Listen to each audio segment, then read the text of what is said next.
मैं झारखंड के एक गढ़वा ज़िले के मंगरदा ग्राम का निवासी हूँ। मैं शेड्यूल कास्ट से आता हूँ। चूँकि मैंने एक स्वर्ण जाति की लड़की जो ब्राह्मण थी, जिसका नाम रेणु पांडे था, मैंने उससे शादी की।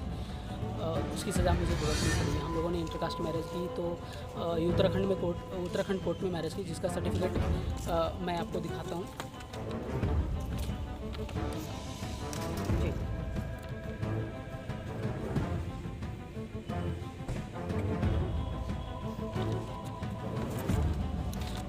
जिसकी जब हम लोगों ने शादी की, चूँकि हम लोगों का रिश्ता 10th क्लास से ही था, तो हम लोगों ने किसी को बताया नहीं था।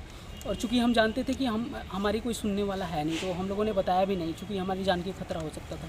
फिर हम लोगों ने शादी की, और शादी करने के बाद उसके घर वालों को सारी चीज़ें बताई। शादी से पहले ही बताई थी। चूँकि हम लोग फ़्लाइट से आए थे, तो दिल्ली रेलवे स्टेशन पे, दिल्ली एयरपोर्ट पे उसके घर वाले को कॉल लगा के अब सारी बातें उसने बताई कि मैं एक लड़के के साथ जा रही हूँ। उसने मेरा नाम वगैरह कुछ भी नहीं बताया। फिर ताकि वो खोजे और परेशान ना हो, तो फिर हम लोग यहाँ पे पहुँचे, उत्तराखंड में देहरादून में पहुँचे, और वहाँ पे सारी चीज़ें हम लोगों ने मंदिर में शादी की, काली मंदिर में। कितने तारीख को? 10 तारीख को शादी की। कौन से? शिव काली मंदिर में, हरिद्वार बाईपास रोड पे के पास है, वहाँ पे शादी की। कितने तारीख? अब 10 तारीख को शादी की। महीना? 10 अगस्त 2021 को शादी की। उसके बाद फिर सेम डे ही हम लोगों ने रजिस्टर्ड करा दिया रजिस्ट्रार के पास। उन्होंने जो भी पूछा, 10 अगस्त को ही 10 अगस्त को ही कोर्ट में कोर्ट मैरिज हो गई। देन हम लोगों ने सर्टिफिकेट लेके फिर हम लोग रूम पे आए। रूम पे आने के बाद फिर वही है कि हम लोगों ने, चूँकि मेरा 13 से ज्वाइन होना था, मैं एक प्राइवेट फर्म में काम करता हूँ, तो 13 से ज्वाइन होना था मुझे। पर मैं 2 दिन सेट करने के लिए वगैरह सारी चीज़ें जो है, सामान वगैरह, उसका भी सामान, मेरा भी सामान, जो ज़रूरी चीज़ें हैं, फिर ख़रीदने के बाद हम लोग जस्ट सोच ही रहे थे कि हम लोग प्रोटेक्शन को लिया जाए। जिस दिन ऐसा हुआ, मुझे लगा कि शायद कुछ होने वाला है, अब पता नहीं कैसे। फिर हम लोगों ने रात को एप्लीकेशन वगैरह सारी चीज़ें तैयार की।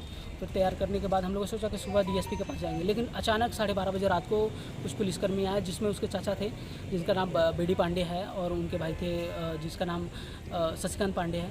वो आए और अचानक से रूम में मेरा दरवाज़ा तोड़ के रूम में घुस गए, और रूम में घुसने के बाद मुझे बोलने का चांस भी नहीं दिया। और रूम कहाँ था आपका? मैं तारूवाला में रहता हूँ।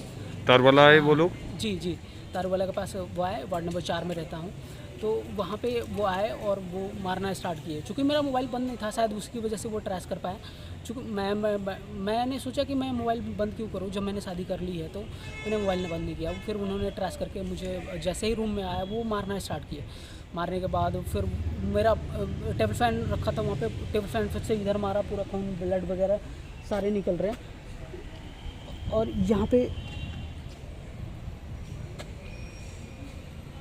यहाँ पे उन्होंने सर पे मारा, इधर भी मारा, और मतलब उन्होंने सर के मतलब बॉडी के नीचे नहीं मारा, जो भी मारा है सर के ऊपर ही मारा, पूरा फूला हुआ। और मैं एकदम पूरा चक्कर देने लगा, मेरे को समझ में नहीं आया था मैं क्या करूँ। उस समय तो कुछ ही नहीं समझ रहा। मैं बाहर निकला और गिर गया, पीछे जग गया। जैसे ही मैं 3 घंटे तक बेहोश रहा वहाँ, 2-3 घंटे तक रहा, मुझे नहीं अंदाज़ा कितने देर तक बेहोश रहा। फिर मैं वहाँ से उठा, मुझे समझ में नहीं आ रहा मैं क्या करूँ, चूँकि मेरा मोबाइल भी वो ले गए, और सारे सामान जो भी थे बैग में, सारी चीज़ें ले गए। लड़की का सामान था, सब कुछ उठा के ले गए। फिर ले जाने के बाद फिर मैं वहाँ से उठा, और उठने के बाद रोड पे पहुँचा, रोड पे कोई नहीं मिला।